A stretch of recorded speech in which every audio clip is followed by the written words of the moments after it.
Tonight, the miraculous escape from underground. 31 construction workers trapped inside a collapsed tunnel more than 400 feet below Los Angeles. That tunnel just 18 feet wide. Those workers trapped 5 miles in from the entrance. Everyone saved. I'm Kate Whitworth near Los Angeles, and tonight we take a look inside this $700 million project and show you the moment these workers came out of that tunnel and just how lucky they are. Also on the West Coast, standoff. Stunning images tonight as ICE agents clash with protesters following an immigration raid at a farm in Southern California. Agents using smoke canisters on the crowd. We have reaction from the White House. More than 170 people still missing in the Texas floods, 120 confirmed dead. And reports now that local officials waited 90 minutes before sending out an emergency alert to warn residents. I'm Trevor Ault here in Kerr County, Texas, with the story behind that timeline. Blocked. A federal judge issues a nationwide ruling blocking the White House's order to end birthright citizenship, saying his decision applies nationwide to babies who would have been subject to this order, including children of undocumented parents. We'll hear from the deputy director of the ACLU's Immigrants' Rights Project. Do you guys think about the fact that you are surrounded by homes right now that did not burn down? No. I am just incredibly homesick. I'm really thankful that all these homes are still here. So that's what I think about. In tonight's Prime Focus, after the ashes, 6 months since the LA fires decimated much of the city, residents are struggling to find new homes, rebuild their lives. We visit with 2 families trying to navigate the recovery process, the complicated insurance maze, and the slow response to the need for federal aid. And a major upset at Wimbledon as New Jersey native Amanda Anisimova upsets the #1 seed, reaching the first Grand Slam final of her career. Who is this tennis sensation who has everyone talking on and off the court? From ABC News World Headquarters in New York, this is Prime with Linsey Davis. Good evening, everyone. I'm Linsey Davis. Thanks so much for streaming with us. It is a busy Thursday night. We're tracking several major stories, including that tunnel rescue in Los Angeles, the grim recovery mission in Texas. But we begin with those stunning images of that major immigration raid on a farm in Camarillo, California, just north of LA. Striking images, scores of masked agents lining up across the street, tossing smoke canisters toward the crowd. A reporter on the scene there heard flashbangs. Last week, President Trump was in Iowa and told a crowd of farmers that they would be able to vouch for their workers. On this busy Thursday night, Aaron Katersky leads us off with more on those dramatic raids. Tonight, a dramatic scene northwest of Los Angeles. Protesters clashing with masked federal agents conducting immigration raids at a cannabis farm in Ventura County. They have a lot of personnel. I think there's like almost 100 people down there. Yeah, they got K9 and everything. Crowds quickly gathering. Oh my God! The federal agents setting off smoke canisters and irritants to disperse them. Right now they're popping off tear gas canisters and folks are just running like crazy and it's just chaos out here. I'm gonna have to get out of the way, folks. Dozens of men lined against the wall, heavily armed agents standing guard. At least one person is seen kneeling on the ground, seemingly under arrest. Another large-scale immigration raid in nearby Santa Barbara County targeted a second cannabis farm owned by the same company. Last week, President Trump told a crowd in Iowa there would be carve-outs to allow farmers to vouch for their workers. Because we don't want to do it where we take all of the workers off the farms. We want the farms to do great like they're doing right now. This week, the Secretary of Agriculture said there would be no amnesty for any farm workers. So no amnesty under any circumstances. Mass deportations continue, but in a strategic and intentional way as we move our workforce toward more automation and toward a 100% American workforce. Tonight, Border Czar Tom Homan saying the administration is still talking about farm workers. I can tell you that there's a lot of people talking in here, Department of Labor, Department of Agriculture, Department of Homeland Security, talking about options. Nothing's been settled. This kind of immigration enforcement is not only drawing crowds like we're seeing tonight, Lindsay.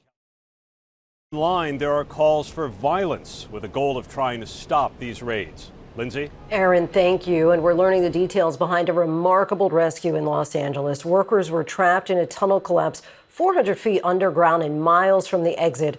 Tonight, they are all safe. ABC's Kana Whitworth has all the details from the scene. Hey, Kana. And Lindsay, we're learning tonight that all 31 workers were trapped on the other side of that debris field. They had to climb over it and then walk uphill several miles to safety. Tonight, this massive sanitation construction site now closed after a frightening tunnel collapse in Los Angeles County left more than 24 workers trapped 400 feet beneath the ground. There was a location that squeezed the tunnel and forced it to partially collapse. Calls coming in just before 8 p.m. Wednesday at an industrial area outside of Long Beach. The tunnel lining failed approximately 5 to 6 miles in. The men operating this tunnel boring machine at the time, and a pile of debris some 14 feet high blocking them from the tunnel's entrance. Hundreds of first responders racing to the scene overnight. Less than 2 hours later, the workers able to free themselves and walk some 5 miles to reach rescuers. The workers had to climb through debris. They had to make themselves out through, and then rescuers actually came to them to assist them out. Finally emerging in groups of 8, lifted to safety inside these metal yellow baskets hoisted by a crane. Those on the ground level here heard a boom, and it shook the ground. There's now a complete work stoppage here, and behind that white Dragados building, you can see the entrance to the tunnel. They had completed 6 of the 7 planned miles of tunnel, which runs underneath residential communities, parks, and other public right-of-ways. And tonight, those rescued workers back home and safe. Fortunately, none of them suffered any major medical issues or injuries as well too, so that's part of the miracle too. A lot that's miraculous about this. Kana Whitworth is back with us now. Kana, has that tunnel been stabilized at this point? At this point, they don't know, Lindsay. They haven't let anybody down there. The investigation has just begun, but we've learned a few additional details here. The collapse spanned about 20 to 40 feet, and it's actually not visible from the air. We've also learned, Lindsay, that they're monitoring the ground here. They've seen no other problems so far today, but the sanitation district telling us that that tunnel has one way in and one way out. So, Lindsay, had those workers not been able to scramble over that debris field, this could have been an entirely different scenario, Lindsay. Imagine so. All right, Kana Whitworth, our thanks to you as always. It's been nearly 1 week since that tragic flooding hit in Texas, and tonight the exhausting search for the missing continues. Now President Trump is set to visit Texas Hill Country amid growing questions about plans to cut FEMA and major concerns about just how long it took for officials to issue their warnings. Trevor Ault has the concerning timeline and the latest from Hill Country. Hey, Trevor. Well, Lindsay, we just got an update from officials moments ago that the number of people missing here in Hill Country in Texas has dropped from 172 down to 166. It's not much of movement, but it is the first real movement that we have seen in about 48 hours. It is a massive search effort that's required, with thousands of people here on the ground combing through the ravaged riverbanks of the Guadalupe River, and we are a long way from the end of the road. Tonight, the agonizing search efforts in the Texas Hill Country. Officials say there's 166 people still missing, the number barely budging in 48 hours. This is the kind of terrain that these search crews are dealing with, a flipped over vehicle, all this debris that's piled up high. We have a rescue crew right here. They've got a dog with them. They say they've been at it since day one, and in that time they have found 2 people. The death toll now up to 121 as officials respond to new questions about delayed warnings. Our affiliate KSAT obtaining a recording of a first responder at 4:22 a.m. asking a dispatcher to send out an emergency alert. The Guadalupe Shoemaker sign is now underwater on Highway 39. Is there any way we can send a code red out to our Hunt residents asking them to find higher ground or stay home? Stand by. We have to get that approved with our supervisor. That code red sends a pre-recorded message to residents who signed up for the warning service. According to dispatch audio, it wasn't sent out until 90 minutes later, and some people didn't receive it until 10 a.m. Today, officials promising a review of the entire emergency response. Our City of Kerrville and Kerr County leadership are committed to a transparent and full review of processes and protocols. I mean, this is just wreckage. Jeeper Ragsdale says he woke up to a call from his sister Jane, the co-owner of Heart of the Hills Girls Camp. The camp was not in session, but she was there, the water rising inside her home, and she was trapped. She told me, she's like, it's already at the bed, I can't get out. It's like, break windows out, just get out. And she did it. Jane died in her home, much of her beloved camp now in ruins. But Jeeper says her phone call gave him enough time to save people on his own property. A lot of people got saved, and some of it was because of Jane. Trevor Ault joins us now from Kerr County. Trevor, you mentioned the number of people missing continues to stay stable at this point. Are officials doing anything to try to ramp up the efforts to find them? Well, Lindsay, there's already a lot of people here on the ground, but they're bringing in even more from all over the country. The latest state, Alabama, says that they're sending teams here as well. And we've seen a lot of these search crews use a number of different techniques, sonar, drones, and chainsaws, of course, to cut through all of these trees. And what we're hearing from officials is they are urging residents to not disturb any of these giant piles of debris because it's possible that there are victims inside. Lindsay? All right, Trevor Ault for us. Thanks so much, Trevor. And tonight there are tornado watches in several states, severe weather in the Midwest. There's also a flood alert in the east. The Boston area already received up to 7 inches of rain. A section of I-93 had to be closed for a period. Meteorologist Danny Beckstrom from our New York partner station WABC is tracking it all for us. Hi, Danny. Hey, Lindsay, flooding unfortunately remains the headline. Now, the rain that brought the flooding to Boston has wrapped up, but that's not the case for the mid-Atlantic. A flood watch remains in effect for parts of North Carolina and Virginia, where continued downpours can add an additional inch or two of rain tonight. And remember, parts of this area have already picked up a half-foot of rain this week, making it that much easier to trigger flash flooding. Flooding could also be an issue tonight in Iowa, with a more widespread severe weather risk ramping up in the Midwest. A tornado watch in effect for a portion of Nebraska and Iowa until 10 p.m. local time, as well as a severe thunderstorm watch that includes Denver through sunset. The severe threat shifts east into the Great Lakes tomorrow, with major metro areas like Detroit, Chicago, and Kansas City running the risk for damaging wind and brief tornadoes. We'll keep watching it as we head into the weekend. Lindsay? Never a dull moment. All right, Danny, thank you. A federal judge has issued a new nationwide injunction, once again blocking President Trump's attempt to end birthright citizenship.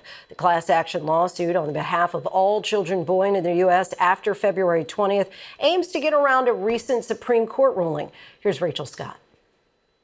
Just 2 weeks after the Supreme Court gave President Trump the green light to move forward with his ban on birthright citizenship, tonight a federal judge blocking the policy yet again.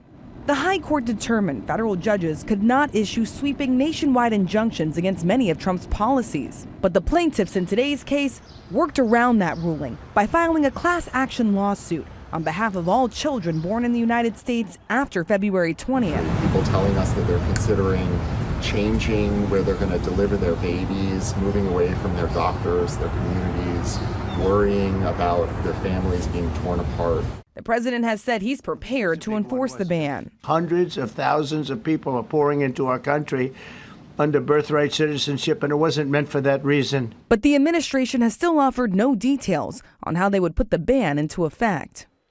And Lindsay, the White House vowing to fight this ruling, and the plaintiffs in this case hoping it makes its way all the way back to the Supreme Court so the justices can decide once and for all whether a ban on birthright citizenship is constitutional. Lindsay. For more now, we bring in Cody Wafsy, Deputy Director of the ACLU's Immigrants' Rights Project and the lead attorney on the class action lawsuit against the Trump administration's attempt to end birthright citizenship. Cody, thanks so much for joining us. What's the significance of today's ruling by this federal judge? Thanks so much for having me. This is a huge win in the fight against the Trump administration's executive order. As you know, the Supreme Court recently opened the door to the potential enforcement of this grossly unconstitutional order against some children. And what today's order means is that no child in the country can be subjected to this order. No child citizenship can be stripped away. It covers every single person across the country, and so is an important and major victory for immigrant communities and for these children. So how final is this? Will this be appealed? Does it go to another court, or this is it? No, the Trump administration will almost certainly appeal. I think the question is whether they will seek emergency relief. They may try to, they may even take the question up to the Supreme Court.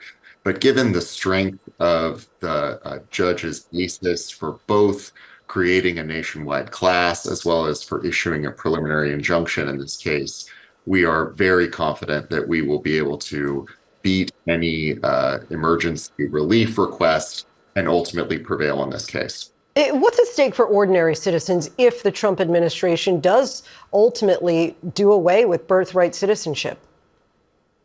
It's devastating. Birthright citizenship is an absolute cornerstone of who we are as a country. It's the way that so many of our parents, grandparents, great-grandparents sometimes became citizens of this country and became woven into our national fabric. And so the idea that the president can rewrite who is a citizen and decide who gets to count as an American is extremely dangerous and deeply, deeply contrary to our national values. What do you say, though, to people who say, well, look, the framers really did not intend for this to be about people who make it right into across the border and come to the United States simply to have a baby? Look, people can debate whether they like birthright citizenship as a policy. We happen to think that it is vitally important to what this country is and what it is continually becoming. But the bottom line is that the universal birthright citizenship rule is written into the Constitution. So no matter how much the Trump administration may dislike it, they cannot break it, they cannot ignore it. It is the right of every child born in this country. Now, as you know, the Supreme Court recently curbed lower court judges' abilities to issue nationwide injunctions. How did this case make it through, and will you be using this as a blueprint for future lawsuits? Right. So the thing about the Supreme Court's recent decision is that they essentially told litigants that the proper way to seek broad relief, or at least a proper way, is exactly what we did here, which is to certify a class action. And so it's not surprising that we sought and the court granted class action status in this case. And we have been increasingly using class actions as a way to obtain this kind of broad relief and ensure that people do not slip through the cracks and are not subjected to illegal government actions. Cody Wofsy, so appreciate your time with the ACLU and joining us tonight. Thanks so much for having me. A deadly Israeli airstrike hits Palestinians near a medical clinic in Gaza today. The strike occurred as patients gathered outside the clinic for treatment for malnutrition, infections, and chronic illnesses. More than a dozen people were killed, including at least 10 children. Footage shows lifeless bodies and the injured amid clouds of dust. The Israeli military said it was targeting a militant who took part in the Hamas-led October 7th attack. At least 25 people have been hospitalized, 5 in critical condition, after a suspected mass overdose in West Baltimore. Authorities responded just before 9:30 this morning to the first calls. Emergency crews found several unconscious people and quickly declared a level 1 mass casualty event. The cause of the overdose remains unknown, but officials say naloxone was given to many patients. That drug reduces the effects of opioids. Ford is recalling more than 850,000 vehicles due to a low-pressure fuel pump failure that can result in an engine stall, increasing the risk of a crash. That, according to a National Highway Traffic Safety Administration report. Impacted models include 2012 to 2023 Ford Mustangs, Broncos, F-150s through F-550s and Lincoln Navigators. No crashes or injuries have been reported, and Ford says the fix is in the works and owners will be notified of it by July 14th.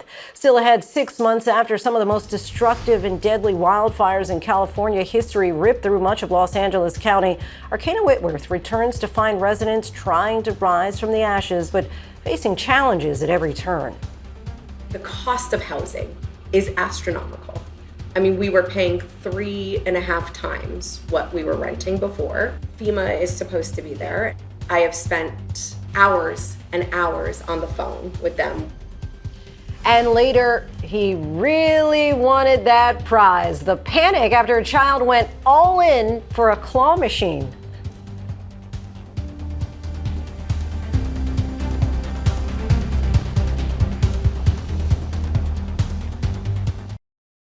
Welcome back, everyone. This week marks 6 months since some of the most destructive and deadly wildfires in California history ripped through much of Los Angeles County.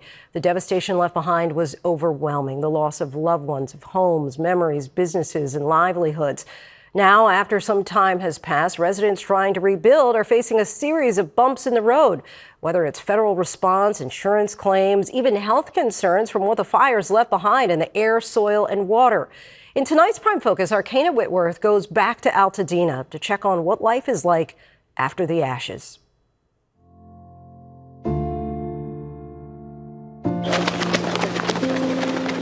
This is our front door, this little corner piece right here. I think it's this thick because I think they marked off the... So this is the front door. 6 months ago, the Taylor family home was incinerated during the Eaton fire. Josie, can you picture your house? Green room door. Over here, Mom and Dad's room. Roby's room. Then my room. Dresser. Your dresser was right here?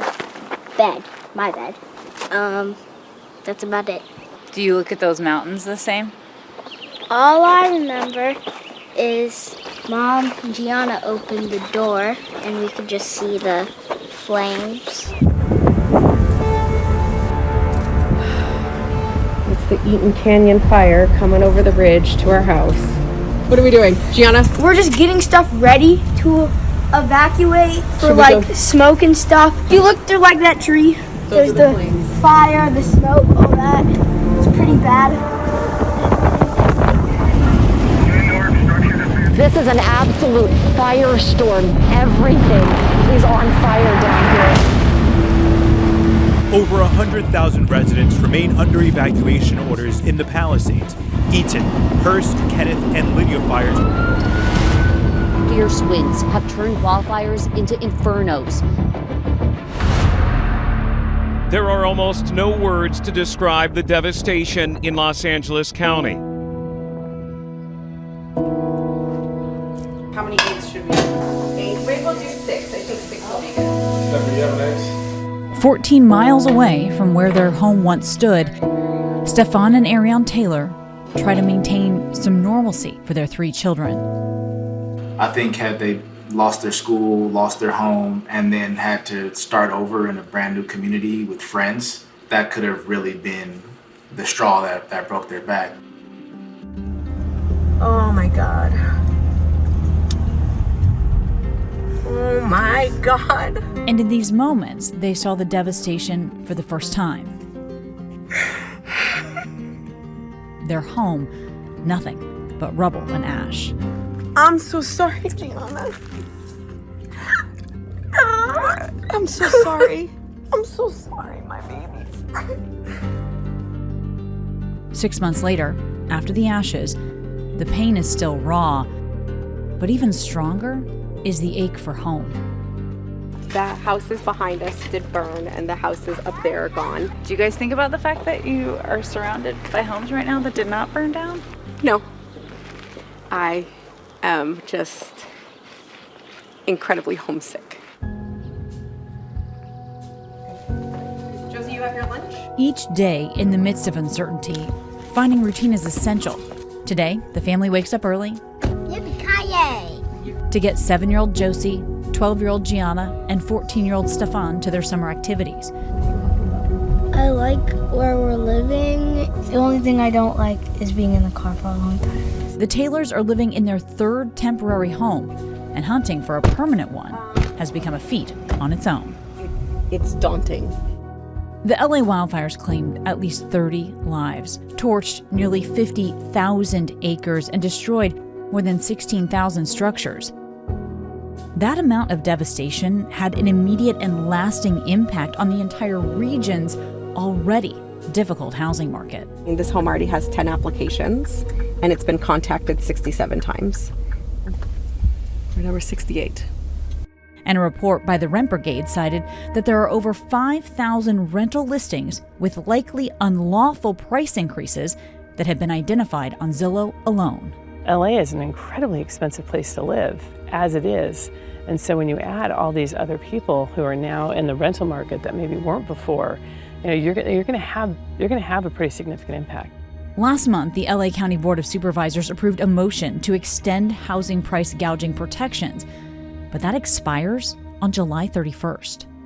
So that was sort of the one thing you took? Yeah. Since the fire, the Taylors have paid out of pocket for their housing. The cost of housing is astronomical. I mean, we were paying 3.5 times what we were renting before. FEMA is supposed to be there.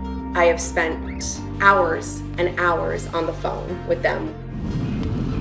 In terms of damage, the LA wildfires cost upwards of $164 billion in total property and capital losses. What was the promise from FEMA specifically? Temporary shelter reimbursement, rental assistance, just kind of filling the gaps. When I call, they say, you need to upload more documents. I've given them everything that they need.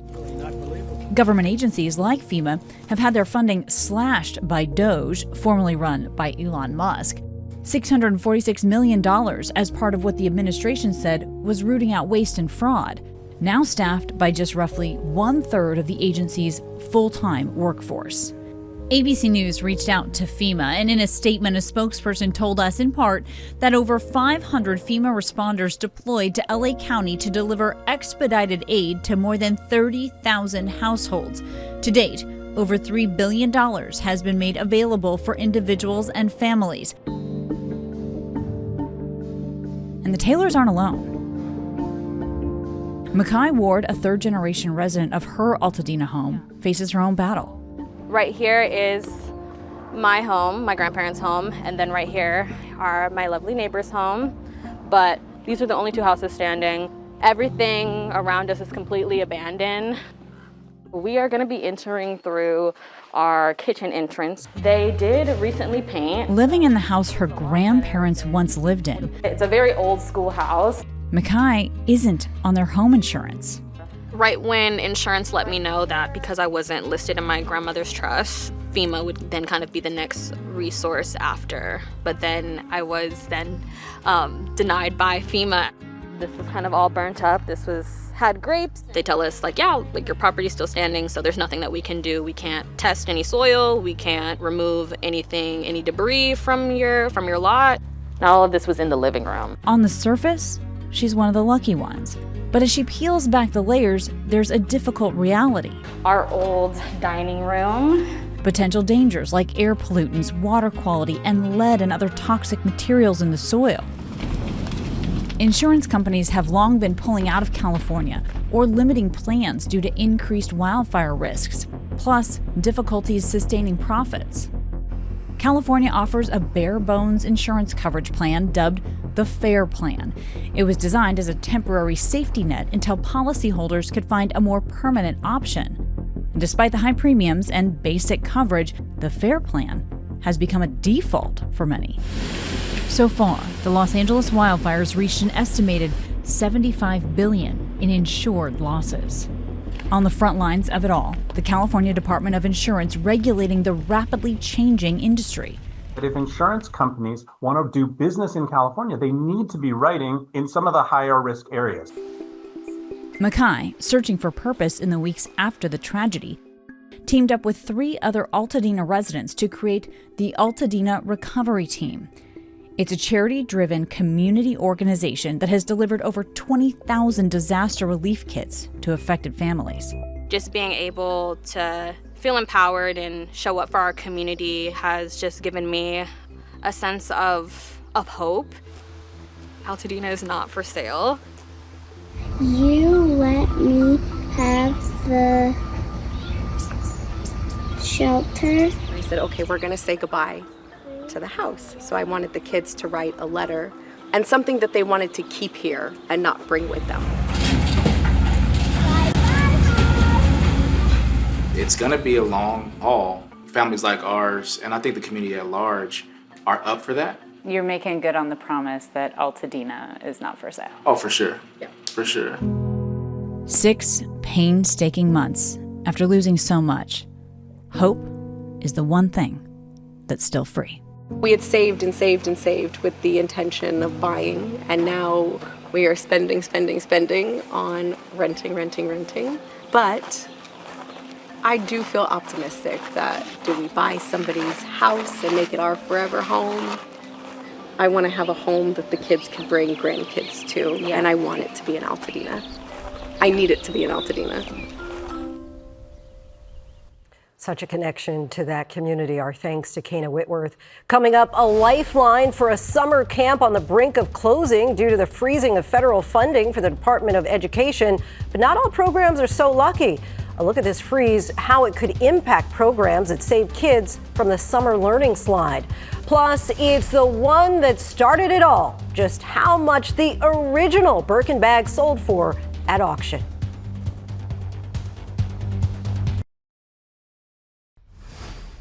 Welcome back, everyone. The Trump administration's Department of Education has frozen federal funds for a wide range of programs, including after-school and summer camps. And just as the heat of summer is setting in, summer program providers are sounding the alarm. Here's what's happening by the numbers. The Office of Management and Budget froze more than $6 billion in federal funds for after-school and summer programs. More than 10,000 locally run programs serving more than 1.4 million children are supported by the federally funded programs. The Boys and Girls Club, which relies in part on federal funding, says 7 out of 10 students in their program show improvement in engagement and also learning, and that every dollar invested in Boys and Girls Club returns more than $10 in economic benefits to the community. They say the cuts could lead to shutting down 1,000 sites and the loss of 166,000 jobs. Smaller after-school and summer programs across the country already getting hit hard by the funding freeze. The Community Building Institute in Middletown, Ohio, had been preparing to shut down their K-6 summer camp this week. Late today, the city came up with the funds to save the program that's already underway. But questions remain about what will happen to after-school programs in the fall. The program's executive director, Verlena Stewart, joins us now. Verlena, thank you so much for joining us. You got some big news today from the city. What's the reaction been? Manna, we were so happy in the last hour. They gave me a call, the city manager, and said, Verlena, send us an invoice. We'll send you over a check for $60,000 by the end of the day. Wow. Which open. So this saves the summer program, but what are things looking like for the fall as far as after-school programs? Fall program is still discontinued. If the funds are not reinstated, we will not be able to open. Is there a chance that you could get the money elsewhere, as you did in this instance for the summer? The community has really stepped up. So we're looking for other grants. We're talking to community leaders, charitable organizations, foundations. We are very hopeful that we'll be able to keep the program open, but 21st century dollars represent 75% of our budget, and it's a big ask, so we'll see. Tell us about the children and the families that you serve. Okay, well, we are in the Middletown City School District, which is 100% free and reduced meals. So most of our families are very low income. We serve kids, 100 kids, K through 6th grade. Kids are awesome and amazing and wonderful, but they need these extra supports to help with the academic slide and to provide social emotional. It's really important that we provide them with an after school and a summer camp experience. Some of the numbers involved in federal level spending can be overwhelming. $6 billion for after school programs may sound like a huge number, but how much money are we talking about to fund the program there? And what have you been able to provide with that money? So, Linsey, for us, the summer camp cost in total from June 9th to July 25th about $90,000, which is only about $125 per kid for a 7-week program. And during the 7-week program, we are providing social emotional learning, which is very important to our kids. We give them a very nice recreation experience, introducing them to new sports activities such as cross, futsal, soccer, basketball. We provide them with 3 meals a day, breakfast, lunch. Provide them with academic support to avoid the summer slide. We provide them with character development, so many enrichment experiences. To museums, COSI, to Cincinnati Zoo to make sure that they have a well-rounded enrichment experience. We focus very heavily on civic responsibility and community. We provide them with a sense of belonging and love, which our youth need today. So they get the whole gamut. And they love being there. We love having them there, and we make a difference in their lives. We provide an opportunity so that parents can go out and continue to work and earn and know that their child is in a safe place and that they're being well taken care of. Now, our viewers may recognize Middletown, Ohio, because that's where Vice President J.D. Vance grew up. He focuses on the issues there in his memoir, Hillbilly Elegy. And what would you like the Vice President to know about how these cuts are impacting his own hometown? I hope he knows and remembers that out-of-school programs do work. Having community, a village to surround these young people with is important. I know that I do not know JD personally, but I know that he very much understands the importance of giving the 40 developmental assets for every child that deserves it. I know that he understands the importance of that. I would just hope that he would reconsider reinstating these funds because they do make a difference. I believe that we are our brother's keeper and that the government does have a responsibility to take care of young people and seniors and marginalized citizens who are struggling as a result of some of the systems that are in place. Felina Stewart, we thank you so much for talking with us. And we do want to mention that in preparation for this interview, we reached out to the Vice President's office about the camps closing, but have not yet heard back. Still ahead, our Melissa Don sits down with a young artist creating a new sound for contemporary Mexican music. And Paul McCartney says his concert is coming to North America. We'll tell you when you can catch the Beatles legend on stage. One child's extreme move to beat the claw machine. What happens when Nutella meets cornflakes? And someone paid how much for that Birkin bag? These stories and more in tonight's rundown. The woman found guilty of stowing away on a Delta flight from New York to Paris last year has been sentenced to time served with 1 year of supervised release. She told the judge she snuck onto the plane because the U.S. military had poisoned her. Svetlana Dali was caught in the plane's bathroom after sneaking onto the flight. She gave flight attendants 2 fake names when they asked for her boarding pass. Prosecutors believe Dali attempted to fly as a stowaway on 2 previous occasions as well. Fed up with the claw, one child climbed inside the arcade claw machine.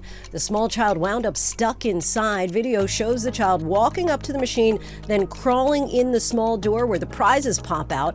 A bystander noticed and alerted staff who unplugged the machine. Firefighters later freed the child from the contraption. It's unclear if the child ended up getting a toy from inside. A deacon who helped prevent a mass shooting at a church in Michigan was gifted a free car from a local Ford dealership today. Just grateful for the Lord's protection. Grateful that everything went the way that it did. 2 weeks ago, Deacon Richard Pryor spotted the shooter taking a gun out of his car and approaching the church. After trying to talk to him, Pryor says that he felt called to jump into action and hit the gas in his truck, running over the shooter. Police credit Pryor with slowing the shooter down, who responded by shooting into Pryor's truck before then firing multiple rounds during Sunday service. Moments later, he was shot and killed by a security guard.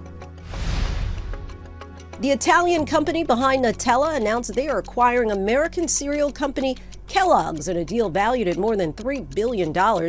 Ferrero Group is known for their sweet treats like Kinder bars. They also recently bought Nestle's U.S. candy business, which includes Nerds and Butterfingers. The deal still needs shareholder approval and is expected to close by the end of the year. The original bag that spawned one of fashion's most sought-after accessories has been sold for more than $10 million. The first Hermes Birkin bag, created by Jane Birkin, was auctioned off in Paris, drawing gasps from the crowd at the stratospheric price tag. The late Birkin initially sketched out the design for the bag on an airplane back in the early 1980s. Paul McCartney is getting the band on the run again. McCartney is returning to the United States after teasing fans on social media with the possibility of new tour dates. Beatles legend announced a new North American leg of his Got Back tour with 19 shows hitting both the U.S. and Canada. The music legend has been touring on and off with the Beatles and his solo group since 1963. He's a figure at the forefront of contemporary Mexican music, blending sad sierreño and indie rock for a one-of-a-kind sound. Ivan Cornejo is reaching new heights thanks to his third studio album, Mirada, and his blockbuster accompanying tour.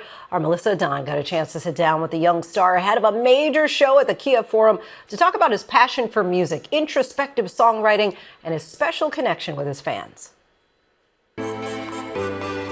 Quietly becoming one of the most powerful voices in música mexicana, 21-year-old Ivan Cornejo is redefining what the genre sounds like and who it's for, striking a chord with fans on both sides of the border. That was always my goal and, my dream, to make music that connects with people and heals people. But long before his 10.3 million monthly Spotify listeners, before he sold more than 355,000 tickets, and well before his post-breakup anthem, Donde Estás, became a soundtrack for self-discovery.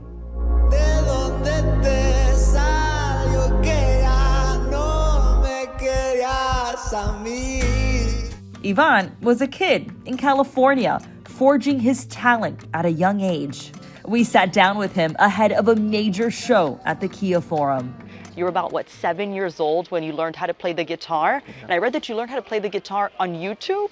I started at 7 and I don't know, it was fun for me. And I think I just, started doing tutorials and learning, and I got the hang of it very quickly, so it came to me naturally. My parents would support me so much, and I think that was what really pushed me to keep doing it. And eventually my dad would give me he'll give me $10 if I learned one of his favorite songs. Trying to get in the zone. And for Ivan, the magic often came in the moments unseen to others, when he put pen to paper, working on lyrics that would eventually connect to his audience. I started songwriting around 13, 14 years old. It was once I started doing TikToks and I really knew I wanted to be an artist, and I would see a lot of comments on my TikToks when I would just sing covers of fans saying when are you gonna make music, or you should make music. It's they knew, even though all I did was sing covers. That same passion Ivan discovered as he began his sonic journey still echoes through his emotional ballads, bleeding through tracks like Baby Please.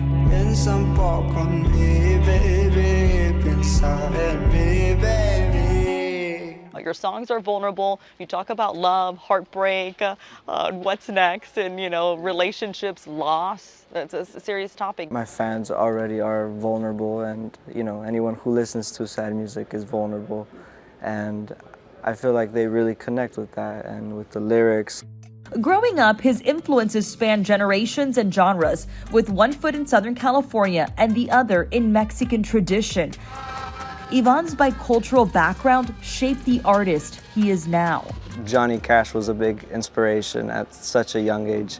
That is just so cool. Interesting because he's such a folky artist, and older people normally listen to him, but I don't know, my brother is the one who put me on, and I look up to my brother. I remember my mom listening to Juan Gabriel, and looking back now, I remember I wasn't the biggest fan of our parents' music taste up until I started growing up, until I was 16, where you start listening to the lyrics and you start listening to the music, and it really is deep, and it just started to resonate with me, and I feel like you could hear it in the music. I'm very proud to represent both sides of me.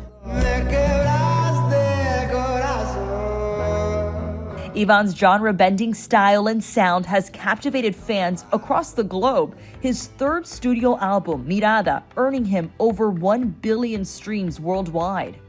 He is part of a much larger movement that is resonating far beyond his fan base. The entire Música Mexicana genre is gaining global momentum, with 21.9 billion on-demand audio streams recorded, up 49.5% year over year. That's outpacing Afrobeats and K-pop. No, I mean, it's beautiful that the music has been growing so much throughout the years, and I'm very grateful to be a part of it and to be a part of the journey. And that connection Ivan has forged with fans who feel seen through his music echoes through packed venues and sold-out shows. Ivan most recently making history as the youngest Música Mexicana artist to headline Radio City Music Hall 2 nights in a row. You're from Riverside, you're a Southern California boy. When you performed at the Roxy Theater, it was what, 500 people? 500 people, yeah. How is it now coming here to the Kia Forum in your community and seeing the stage and the crowd you're performing to? It's very surreal to look back and just remember doing, the 500 caps, and it was just so different now, but it's a beautiful different. Up next for Ivan, a run of 13 sold-out shows in Mexico. And here at the Kia Forum, some excited fans got the opportunity to meet Ivan, a moment that meant so much to these twins. This is a gift to her. She just became cancer-free, and this is one of her favorite artists that got her through her journey. We first saw him at Coachella this year, and she was just so happy to be there, and I was like, let me see if I can make something happen where we can meet him, and here we are. He's just really relatable and helps healing people who are going through breakups or anything, really. It's a success story that's resonated with fans while leaving a lasting impression on those who've worked closest with him. His impact is felt, and the respect he has earned hints at the legacy he is already building. And Ivan, you think of yourself, okay, you're 21 now, in a decade you'll be in your 30s, and in more decades, when you're in your 50s, what is it that you want your legacy to be? Oh, that's a great question. I mean, I think my legacy is to change music and to be remembered as an artist who went past the boundaries and, pushed limits through sound and through the music. It's so much happening all at once, and it's just, you gotta live in the moment and just really appreciate everything. So young and already so successful. Our thanks to Melissa for that. And that is our show for this hour. I'm Linsey Davis. Be sure to stay tuned to ABC News Live for more context and analysis of the day's top stories. Thanks so much for streaming with us.